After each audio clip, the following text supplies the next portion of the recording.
করেন 2025 সালের সেপ্টেম্বরে অন্তর্বর্তীকালীন সরকার ইউনিসেফের মাধ্যমে টিকা সংগ্রহ বন্ধ করে উন্মুক্ত দরপত্র পদ্ধতিতে যায়, যেখানে সরকার সরবরাহকারীদের দরপত্র আহ্বান করে এবং প্রস্তাব মূল্যায়ন করে ক্রয়াদেশ দেয়। এটি যে সমস্যা তৈরি করেছে এইটা এখন প্রায় সবাই বলতেছে, শুধু ডক্টর মোহাম্মদ ইউনূসের জায়গা থেকে এটার কোনো ব্যাখ্যা দেওয়া হইতেছে না। উনার স্বাস্থ্যমন্ত্রী আগেও কোনো কথা বলেন নাই, স্বাস্থ্য উপদেষ্টা আর কি সেই সেই সেই পরম শ্রদ্ধেয় নূরজাহান বেগম আগেও কোনো কথা বলেন না, এখনো কোনো কথা বলতেছেন না। মানে সেই সমস্যাগুলি এরকম যে ইপিআই এর জনবল, স্বাস্থ্য অধিদপ্তর এবং স্বাস্থ্য মন্ত্রণালয় তখন কি ব্যবস্থা নিয়েছিল সেটা আমরা আসলে জানি না।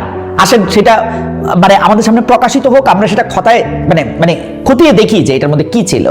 বিভিন্ন অংশীজনের সাথে কথা বলে যেটা আমরা জানতে পারতেছি সেইটা হচ্ছে শুধু ইউনিসেফ নয়, ব্যক্তি পর্যায়েও অনেকে এই বিষয়ে স্বাস্থ্য সচিব, স্বাস্থ্য উপদেষ্টাকে সাবধান করেছিলেন, কথা বলেছিলেন, কিন্তু কথা বলা সত্ত্বেও কোনো ব্যবস্থা নেওয়া হয় নাই।